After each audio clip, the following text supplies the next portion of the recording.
Friends, പുതിയൊരു വീഡിയോയിലേക്ക് എല്ലാവർക്കും സ്വാഗതം. ചാരുവിൻ്റെ ബാഗിലേക്ക് കുഞ്ഞുമോള് ആരും കാണാതെ ആ സ്വർണ്ണമാല വെക്കുകയാണ്. എന്നിട്ട് അവിടെ നിന്നങ്ങ് പോവുകയാണ് കേട്ടോ. ചാരു ആണെങ്കിലോ കുഞ്ഞുമോള് മാല വെക്കുന്നതൊന്നും, ബാഗിൽ മാല വെക്കുന്നതൊന്നും ശ്രദ്ധിക്കുന്ന, അവിടെ ഇരുന്ന് കസേരയിൽ ഇരുന്നൊന്നും മയങ്ങി പോവുകയാണ്. ആ ഒരു സമയത്താണ് കുഞ്ഞുമോള് ചാരുവിൻ്റെ ബാഗിലേക്ക് മാല വെക്കുന്നത്. ശ്രേയ ആണെങ്കിലോ മനസ്സിൽ ചിന്തിച്ചുകൊണ്ട് നിൽക്കുകയാണ്. ബാലൻ മാഷും ഗോവിന്ദനും കൂടി അവിടെ ഇരിക്കുമ്പോൾ അവർ കാണാതെ ശ്രേയ അവരെ നോക്കിക്കൊണ്ട് മനസ്സിൽ ചിന്തിച്ചുകൊണ്ട് പറയുകയാണ്, ബാലൻ മാഷേ, നിങ്ങളുടെ മനസ്സ് വേദനിക്കുന്ന രീതിയിലുള്ള പണിയാണ് ഞാൻ ഇനി ചാരുവിന് കൊടുക്കാൻ പോകുന്നത്.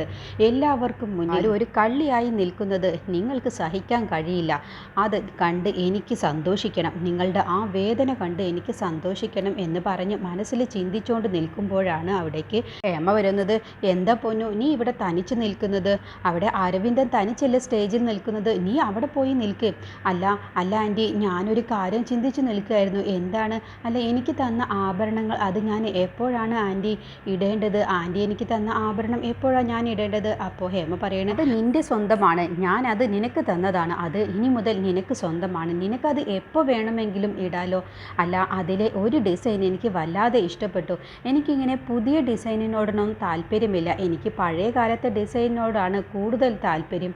എന്നാൽ അതിലെ ഈ ഒരു ഡിസൈൻ എനിക്ക് വേണം, ആ ഒരു ഡിസൈൻ അങ്ങ് ഇട്ടാലോ എന്ന് ചോദിക്കുമ്പോൾ, അതിനെന്താ, നീ തന്നെ അത് ഇട്ടോ, ഞാനത് കൊണ്ടുതരാം. നീ എവിടെയാണ് അത് വെച്ചിട്ടുള്ളത്? ഞാൻ തന്നെ നിൻ്റെ കഴുത്തിൽ അത് കെട്ടിത്തരാം. അപ്പോൾ ശ്രേയ പറയുന്നത്, ആ റൂമിലെ ഷെൽഫിലുണ്ട്, ആൻറ്റി തന്ന ആഭരണങ്ങൾ ഞാൻ അവിടെയാണ് വെച്ചിട്ടുള്ളത്, എങ്കിൽ ഞാനത് പോയി എടുത്തോണ്ട് വരാം എന്ന് പറഞ്ഞ് ഹേമ ആ റൂമിലേക്ക് പോയി ശ്രേയ ആഭരണം വെച്ചിരിക്കുന്ന ഭാഗമൊക്കെ ഹേമ തിരയുകയാണ്. അപ്പോഴൊന്നും അവിടെ ആഭരണ പെട്ടി കാണുന്നില്ല. അങ്ങനെ ഹേമ എല്ലായിടത്തും തിരഞ്ഞു നോക്കുകയാണ്, കട്ടിലിനടിയിലും ഷെൽഫിലും അങ്ങനെ എല്ലായിടത്തും നോക്കുന്ന സമയത്ത് ഹേമക്ക് ആഭരണ പെട്ടി കാണാൻ കഴിയുന്നില്ല. അപ്പോൾ ശ്രേയോട് പറയണേ, ഇല്ല ശ്രേയ, ഇവിടെ ഒന്നുമില്ല, നീ എവിടെയാണ് പൊന്നു നീ വെച്ചിട്ടുള്ളത്? അത് പിന്നെ ആൻറ്റി, ഞാൻ അവിടെ തന്നെയാണ് വെച്ചിട്ടുള്ളത്, ആൻറ്റി ഒന്നുകൂടി നോക്ക്. ഞാൻ നോക്കി മോളെ, എല്ലായിടത്തും നോക്കി, നീ വന്ന് എടുത്തു താ എന്ന് പറഞ്ഞ് ശ്രേയയും കൂട്ടി ആ റൂമിലേക്ക് പോവാട്ടോ. എന്നിട്ട് ശ്രേയ, ഞാൻ ഇവിടെയാണല്ലോ വെച്ചത്, ഇവിടെ ഒന്നും കാണുന്നില്ലല്ലോ, അപ്പോൾ പിന്നെ എവിടെ പോയി എന്ന് പറഞ്ഞുകൊണ്ട് ശ്രേയയും അവിടെയൊക്കെ തിരയാണ്. എന്നിട്ട് ലാസ്റ്റ് കട്ടിലിനടിയിൽ തിരഞ്ഞു നോക്കുമ്പോൾ അവിടെ ആ ബോക്സ് ഇരിക്കുന്നത് കാണാണ്. അങ്ങനെ ശ്രേയ അത് എടുക്കുകയാണ്. ഇതാ ആൻറ്റി, ഇതാണ്, ഞാൻ ഇവിടെയാണ് വെച്ചിട്ടുള്ളത്, ഞാൻ മറന്നു പോയതാവും എന്ന് പറഞ്ഞുകൊണ്ട് അത് എടുത്തു കൊടുക്കാൻ കേട്ടോ. അപ്പോൾ അത് തുറന്ന് നോക്കുന്ന സമയത്ത് അതിലെ ആഭരണങ്ങൾ കാണുന്നില്ല. അതോടുകൂടി ഹേമ അങ്ങ് ഞെട്ടിപ്പോവാണ്. എന്താ, ഇതിൽ ആഭരണങ്ങളില്ലല്ലോ? അപ്പോൾ ശ്രേയ അങ്ങ് അഭിനയിക്കുക, അയ്യോ, ഇതിലെ ആഭരണങ്ങൾ പിന്നെ എവിടെയാണ്? ഞാനത് ഇവിടെയാണല്ലോ വെച്ചത്. നീ എന്താ മോളെ ഇങ്ങനെ ശ്രദ്ധയില്ലാതെ വെച്ചത്? ഇവിടെ ഒരുപാട് പേര് വന്നു പോകുന്നതല്ലേ, അപ്പോൾ പിന്നെ നീ ഇങ്ങനെ ശ്രദ്ധയില്ലാതെ വെക്കുന്നത് ശരിയല്ലല്ലോ. അയ്യോ ആൻറ്റി, ഇത് എൻ്റെ റൂമല്ലേ, എൻ്റെ പെർമിഷൻ ഇല്ലാതെ ആരും ഇതിൽ കയറില്ല എന്നാണ് ഞാൻ കരുതിയത്. നീ എന്താ പൊന്നു നീ പറയുന്നത്? ഇത് നിൻ്റെ ഓഫീസൊന്നുമല്ലല്ലോ, ഇതൊരു കല്യാണ മണ്ഡപമല്ലേ, ഇവിടെ പല ആളുകളും കയറി ഇറങ്ങില്ലേ, നീ ഇത് ഉത്തരവാദിത്തമില്ലാതെ വെച്ചത് ശരിയായില്ല. അയ്യോ ആൻറ്റി, ഞാൻ നല്ല ശ്രദ്ധിച്ച് തന്നെയാണ് വെച്ചത്. ഇതിപ്പോൾ നമ്മളെല്ലാവരും ഭക്ഷണം കഴിക്കാൻ വേണ്ടി പോയില്ലേ, ആ സമയത്തായിരിക്കും ആരെങ്കിലും കയറി ആഭരണം കട്ടെടുത്തിട്ടുള്ളത്. എന്തായാലും ഇത് ഞാൻ വെറുതെ വിടില്ല എന്ന് പറഞ്ഞ് ശ്രേയ ഹേമയും കൂട്ടി ഹാളിലേക്ക് വരികയാണ് കേട്ടോ. എന്നിട്ട് അവിടെ ഒച്ച എടുത്തുകൊണ്ട് പറയണേ, പാട്ട് ആദ്യം ഒന്ന് നിർത്ത് എന്ന് പറയട്ടെ. അങ്ങനെ മ്യൂസിക് നിർത്തിയ ശേഷം എല്ലാവരും ഹേമയുടെയും ശ്രേയയുടെ അടുത്തേക്ക് വരികയാണ് കേട്ടോ. ചാരുവും ആകാശും സ്റ്റേജിൽ നിന്നും ഇറങ്ങി അരവിന്ദും ശാന്തപ്പനും കുഞ്ഞുമോളും അങ്ങനെ അവിടെ കൂടിയിരിക്കുന്ന എല്ലാവരും വരികയാണ്. എന്നിട്ട് പറയണം, എനിക്ക് ആൻറ്റി കുറച്ച് മുന്നേ കുറച്ച് ആഭരണങ്ങൾ തന്നിരുന്നു, ഇപ്പോൾ ആ ആഭരണങ്ങൾ കാണാനില്ല. അപ്പോൾ അരവിന്ദ് അങ്ങ് ഞെട്ടിപ്പോവാണ്. എന്നിട്ട് എന്താ പറഞ്ഞത്, കാണാനില്ല എന്നോ? അത് നിങ്ങൾക്ക് കാണാഞ്ഞിട്ടാവും, അത് റൂമിൽ എവിടെയാണോ വെച്ചത് അവിടെ തന്നെ ഉണ്ടാവും, ഞാൻ പോയി തെരഞ്ഞിട്ട് എടുത്തുകൊണ്ട് വരാം. അപ്പോൾ ശ്രേയ പറയാണ്, നിങ്ങൾക്ക് നിങ്ങളുടെ അമ്മ പറയുന്നത് ചിലപ്പോൾ വിശ്വാസം ഉണ്ടാവില്ലായിരിക്കും, പക്ഷേ ഞാൻ പറയുന്നത് നിങ്ങൾക്ക് വിശ്വാസമില്ലേ? അയ്യോ മാഡം, എനിക്ക് നിങ്ങൾ പറയുന്നത് വിശ്വാസം തന്നെ. നിങ്ങൾ എല്ലാവരും കേൾക്കാൻ പറയുകയാണ്, എൻ്റെ ആഭരണങ്ങൾ കാണാനില്ല, അവിടെ വെച്ചിരുന്ന എൻ്റെ ആഭരണങ്ങൾ കാണാനില്ല, അതുകൊണ്ട് മണ്ഡപത്തിൽ നിന്നും ആരും തന്നെയും പുറത്തു പോവാൻ പാടില്ല. അപ്പോൾ ഹേമ പറയണേ, ഞാൻ എൻ്റെ പൊന്നുവിന് കൊടുത്ത ആഭരണങ്ങൾ ആരെങ്കിലും എടുത്തിട്ടുണ്ടെങ്കിൽ അത് മര്യാദക്ക് തിരിച്ചു തന്നോ, അല്ല എന്നുണ്ടെങ്കിൽ അവരുടെ കൈ ഒടിഞ്ഞു പോവും എന്ന് പറയുമ്പോൾ പെട്ടെന്ന് കുഞ്ഞുമോൾ അങ്ങ് കൈ അങ്ങ് നോക്കുകയാണ്. എന്നിട്ട് ശ്രേയ പറയണേ, ഇവിടെ നിന്നും ആരും പുറത്തു പോകാൻ പാടില്ല, സെക്യൂരിറ്റി ഗേറ്റ് ഒക്കെ അടച്ചിട് എന്ന് ഉറക്കെ പറയുകയാണ്. ഇവിടെ കൂടിയിരിക്കുന്ന എല്ലാവരെയും എനിക്ക് പരിശോധിക്കണം എന്ന് പറയുമ്പോൾ ചാരു പറയണേ, എന്താ ശ്രേയ ഈ പറയുന്നത്? ഇവിടെ കൂടിയിരിക്കുന്ന എല്ലാവരും നമുക്ക് വേണ്ടപ്പെട്ടവരാണ്, അവരാരും ഈ സ്വർണം എടുക്കില്ല, എന്താ ശ്രേയ നീ ഓരോന്ന് വിളിച്ചു പറയുന്നത്? അപ്പോൾ ശ്രേയ ദേഷ്യത്തിൽ പറയുകയാണ്, എൻ്റെ സ്വർണ്ണമാണ് എനിക്ക് നഷ്ടപ്പെട്ടിട്ടുള്ളത്, ആൻറ്റി ആദ്യമായിട്ട് എനിക്ക് തന്ന ആഭരണങ്ങളാണ് നഷ്ടപ്പെട്ടിട്ടുള്ളത്. അപ്പോൾ എനിക്ക് കുറച്ച് വേദനയുണ്ട്. അതുകൊണ്ട് നിന്റെ സംസാരം കേൾക്കുമ്പോൾ നീയാണ് സ്വർണം എടുത്തത് എന്ന് തോന്നുമല്ലോ എന്ന് പറയുമ്പോൾ ചാരു പെട്ടെന്ന് അങ്ങ് ഞെട്ടിപ്പോവാണ്. അത് കേട്ടതോടുകൂടി ബാലമാഷിന് അങ്ങ് ദേഷ്യം പിടിക്കുകയാണ്. അപ്പോൾ ബാലൻ പറയാണ്, എൻ്റെ ചാരുമോളെ കുറിച്ച് ഇല്ലാത്ത കാര്യം പറഞ്ഞാലുണ്ടല്ലോ എന്ന് പറഞ്ഞതോടുകൂടി ഹേമ പറയാണ്, എന്ത് ഇല്ലാത്ത കാര്യം? ഇവൾക്ക് ഇവളുടെ അച്ഛൻ്റെ സ്വഭാവമല്ലേ ഉണ്ടാവുക, കള്ളത്തരം തന്നെയാണ് ഇവൾക്കും ഉണ്ടാവുകയുള്ളൂ. അത് കേട്ടപ്പോൾ ശാന്തപ്പം പറയണേ, ചേച്ചി അങ്ങനെ പറയരുത്, വാക്കുകൾ സൂക്ഷിച്ച് പറയണം. ഇതിപ്പോ എന്നെ കൂടി ബാധിക്കുന്ന കാര്യമല്ലേ പറഞ്ഞത്. അവളെ എന്തെങ്കിലും പറയാനുണ്ടെങ്കിൽ ചേച്ചി അവളിൽ അങ്ങ് പറഞ്ഞു നിർത്തിയാൽ മതി. അല്ലാതെ അവളുടെ അച്ഛനാണെന്നും പറഞ്ഞ് എന്നെ കൂട്ടിച്ചേർക്കരുത്. അവളുടെ അച്ഛനായതിൽ ഇന്നും ഞാൻ ശപിച്ചു കൊണ്ടിരിക്കുകയാണ് ഞാൻ എന്നെ തന്നെ. അത് കേട്ടപ്പോൾ ചാരു ദേഷ്യത്തിൽ പറയണ, ചി ഒന്ന് നിർത്തുന്നുണ്ടോ? അമ്മായി എന്നെ സംശയത്തിന്റെ പുറത്ത് വെറുതെ പറഞ്ഞതാണ്. പക്ഷെ നിങ്ങൾ പറഞ്ഞത് ഞാൻ തന്നെ ചെയ്തു എന്നുള്ള ഭാവത്തിലാണല്ലോ. നിങ്ങളൊക്കെ ഒരു അച്ഛൻ തന്നെയാണോ? നിങ്ങൾ എന്താ പറഞ്ഞത്? എന്നെ നിങ്ങളുടെ മകളായി ജനിപ്പിച്ചത് കൊണ്ട് നിങ്ങൾ നിങ്ങളെ തന്നെ ശപിക്കുന്നു എന്നോ? അത് നിങ്ങളല്ല പറയേണ്ടത്, അത് ഞാനാണ് പറയേണ്ടത്. നിങ്ങളുടെ മകളായി ജനിച്ച് എന്നുള്ള ഒറ്റ കാരണം കൊണ്ട് ഞാൻ എന്നെ തന്നെ വെറുക്കുകയാണ്. എന്നിട്ട് ചാരു ശ്രേയോട് പറയണേ, ഇപ്പോൾ സ്വർണം കാണാത്തതിനെ കുറിച്ച് പറഞ്ഞല്ലോ, എന്നിട്ട് എല്ലാവരെയും ഇവിടെ നിന്ന് പുറത്തു വിടരുത് എന്നൊക്കെ പറഞ്ഞല്ലോ.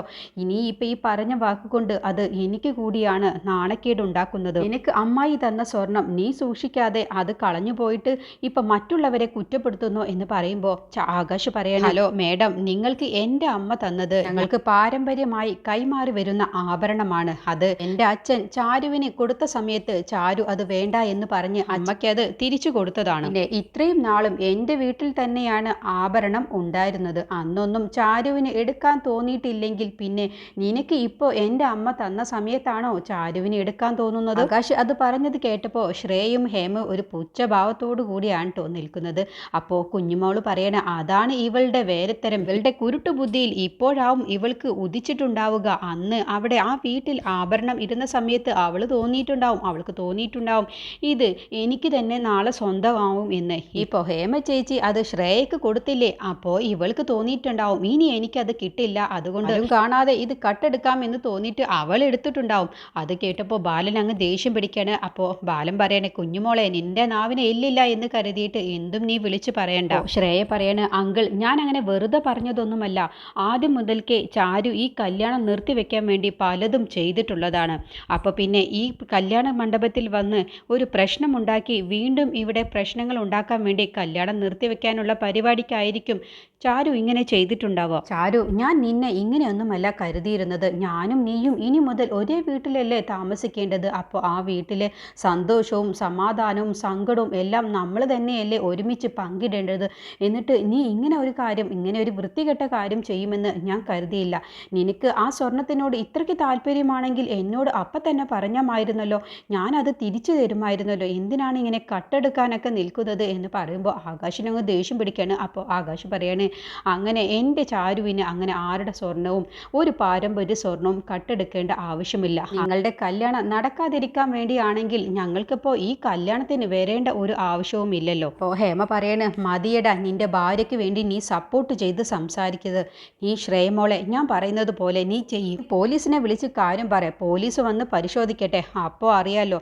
അപ്പോൾ അരവിന്ദ് പറയണേ, നിർത്ത്, ആദ്യം ഞാനൊന്ന് പറയട്ടെ. പോലീസിനെ വിളിക്കുന്നത് തന്നെയാണ് എന്തുകൊണ്ടും നല്ലത്. അപ്പോൾ പിന്നെ പോലീസ് വന്ന് പരിശോധിച്ചാൽ ആരാണ് സ്വർണം എടുത്തത് എന്നുള്ളത് നമുക്ക് അപ്പോൾ അറിയാലോ. അത് കഴിഞ്ഞിട്ട് വേണം എനിക്ക് ചില കാര്യങ്ങൾ തീരുമാനിക്കാൻ എന്ന് പറഞ്ഞ് അരവിന്ദ് പോലീസിൻ്റെ നമ്പറിലേക്ക് വിളിച്ച് ശ്രേയക്ക് കൊടുക്കുകയാണ്. അങ്ങനെ ശ്രേയ പോലീസിനോട് ഇവരേക്ക് വരാൻ പറയണേ. അങ്ങനെ പോലീസൊക്കെ എത്തുകയാണ് കേട്ടോ. എന്നിട്ട് പോലീസ് പറയണേ, ഇവിടെ നിന്നും ആരും പുറത്തു പോകരുത്. അങ്ങനെ പോലീസ് പുറത്തു നിന്നും കല്യാണത്തിന് വന്നിരിക്കുന്ന എല്ലാവരെയും പരിശോധിക്കുകയാണ്. ആണുങ്ങളെയും പെണ്ണുങ്ങളെയും ഒക്കെ പരിശോധിക്കുകയാണ് കേട്ടോ. എന്നിട്ട് പറയുകയാണ്, ഇവരാരും തന്നെയും സ്വർണം എടുത്തിട്ടില്ല, അവരുടെ ആരുടെയും കയ്യിൽ ആഭരണമില്ല എന്ന് പറയട്ടെ. അപ്പോൾ പോലീസ് പറയുന്നത്, അങ്ങനെയാണെങ്കിൽ ഇനി നിങ്ങൾ കുടുംബക്കാരെയാണ് പരിശോധിക്കാനുള്ളത് എന്ന് പറഞ്ഞ് പിന്നെ അവരെ എല്ലാവരെയും പരിശോധിക്കുകയാണ്. എന്നിട്ട് പോലീസ് എല്ലാവരുടെയും ബാഗും പരിശോധിക്കണം എന്ന് പറയുമ്പോൾ ഹേമ പറയണേ, സാറ് എല്ലാവരെയും ഒന്നും പരിശോധിക്കൊന്നും വേണ്ട, ഇതേ നിൽക്കുന്നു ഇവള് ആ ചാരുവിനെയും അവളുടെ ബാഗും ഒന്ന് പരിശോധിച്ചാൽ മതി, അതിലുണ്ടാവും ഉറപ്പായിട്ടും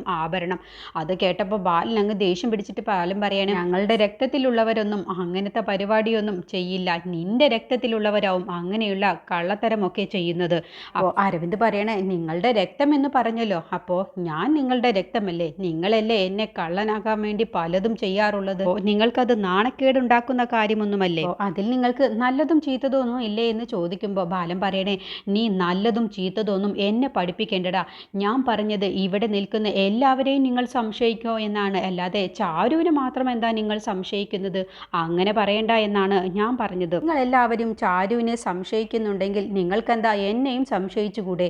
എനിക്ക് ഇവൾക്ക് ഈ സ്വർണ്ണാഭരണങ്ങൾ കൊടുക്കുന്നതോട് എനിക്ക് തീരെ താല്പര്യമില്ല. അപ്പോൾ പിന്നെ ഞാനും കട്ടെടുത്തു എന്ന് നിങ്ങൾക്ക് പറഞ്ഞൂടെ? ചാരു പറയണേ, ബാലമാമ വെറുതെ ഇവിടെ പ്രശ്നം ഉണ്ടാക്കണ്ട. പോലീസ് വന്ന് പരിശോധിക്കുന്നുണ്ടല്ലോ, എന്നിട്ട് മതി ഇനി സംസാരമൊക്കെ. അപ്പോഴത്തേക്കും കോൺസ്റ്റബിൾ പരിശോധിച്ച ശേഷം ചാരുവിൻ്റെ ബാഗിൽ നിന്നും ആഭരണം കിട്ടുകയാണ് കേട്ടോ. എന്നിട്ട് ഇതാ ആഭരണം കിട്ടി, ഇതാ ഈ ബാഗിൽ നിന്നാണ് ആഭരണം കിട്ടിയത് എന്ന് പറഞ്ഞുകൊണ്ട് വരുന്ന സമയത്ത് ശ്രേയയ്ക്ക് നല്ല സന്തോഷമാവണ്ട. അപ്പോൾ ശ്രേയയും കുഞ്ഞുമോളും ശാന്തപ്പനും ഒന്ന് പരസ്പരം നോക്കുകയാണ്. വിചാരിച്ചതുപോലെ കാര്യം നടന്നു എന്നുള്ള ഭാവത്തിൽ. പോലീസ് ചോദിക്കുകയാണ്, ഇത് ആരുടെ ബാഗാണെന്ന് ചോദിക്കുമ്പോൾ ചാരു പറയാണ്, അത് എൻ്റെ ബാഗാണ്, പക്ഷേ ഇതിലെങ്ങനെ ആഭരണം വന്നു എന്നുള്ളത് എനിക്കറിയില്ല. അപ്പോൾ ഹേമ പറയണേ, കണ്ടില്ല ബാലമാഷേ, ഇപ്പം എന്താ ഞാൻ പറഞ്ഞതിൽ കാര്യമുണ്ടായില്ലേ? എൻ്റെ പൊന്നാര ചാരു തന്നെയാണ് കട്ടെടുത്തത് എന്ന് ഞാൻ പറഞ്ഞപ്പോൾ നിങ്ങളത് വിശ്വസിച്ചില്ലല്ലോ. ഇപ്പോൾ എന്തുണ്ടായി? അത് കണ്ടതോടുകൂടി ശാന്തപ്പം അഭിനയിച്ചുകൊണ്ട് ചാരുവിനോട് ചോദിക്കുകയാണ്, എടി നീ ഇത്രയ്ക്ക് പെരുങ്കള്ളി ആയിരുന്നോ എന്നെ നാണം കെടുത്താനേ എന്നും പറഞ്ഞ് ചാരുവിൻ്റെ കരണം നോക്കി ശാന്തപ്പൻ എല്ലാവർക്കും മുന്നിൽ അങ്ങ് അടിക്കുകയാണ് കേട്ടോ. അതോടുകൂടി ചാരു അങ്ങ് പൊട്ടിക്കരയാണ്. അപ്പോൾ ബാലൻ പറയണേ, നീ ആരെയാടാ ശാന്തപ്പ നീ കൈവച്ചത്? എന്തിനാടാ ഒരു തെറ്റും ചെയ്യാത്ത എൻ്റെ ചാരുവിനെ അടിച്ചത് എന്നും ചോദിച്ച് ബാലൻ ശാന്തപ്പൻ്റെ ഷർട്ടിൽ കയറി പിടിക്കുകയാണ് കേട്ടോ. അപ്പോഴത്തേക്കും പോലീസ് അവരെ പിരിച്ചു മാറ്റുകയാണ്. ഇവിടെ വഴക്ക് വേണ്ട എന്ന് പറഞ്ഞു. എന്നിട്ട് ചാരു കരഞ്ഞുകൊണ്ട് പറയണേ, എനിക്കറിയില്ല എൻ്റെ ബാഗിൽ ഈ ആഭരണം എങ്ങനെയാണ് വന്നത് എന്നുള്ളത് എനിക്കറിയില്ല എന്ന് കരഞ്ഞുകൊണ്ട് പറയാട്ടോ.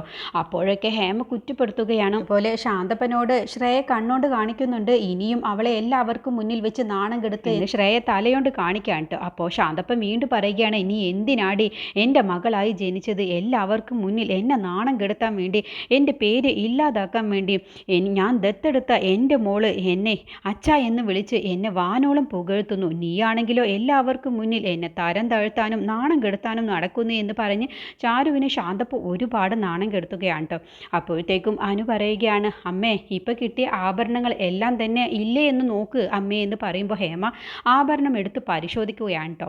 ഇനിയാണ് ട്വിസ്റ്റ് വരാനിരിക്കുന്നത്. അങ്ങനെ അനു എല്ലാ സത്യങ്ങളും കണ്ടതുകൊണ്ട് തന്നെ ഇനി എല്ലാവർക്കും മുന്നിൽ വെച്ച്, പോലീസിൻ്റെ മുന്നിൽ വെച്ച് ഇനി ആ സത്യങ്ങളൊക്കെ അനു വിളിച്ചു പറയും. അങ്ങനെ ശ്രേയ കുഴിച്ച കുഴിയിൽ ശ്രേയ തന്നെയാണ് ഇനി വീഴാൻ പോകുന്നത്. അതിനെക്കുറിച്ചുള്ള റിവ്യൂ അടുത്ത വീഡിയോയിൽ പറയാം. അങ്ങനെ ഒരു കിടിലൻ സീനാണ് ഇനി വരാനിരിക്കുന്നത്.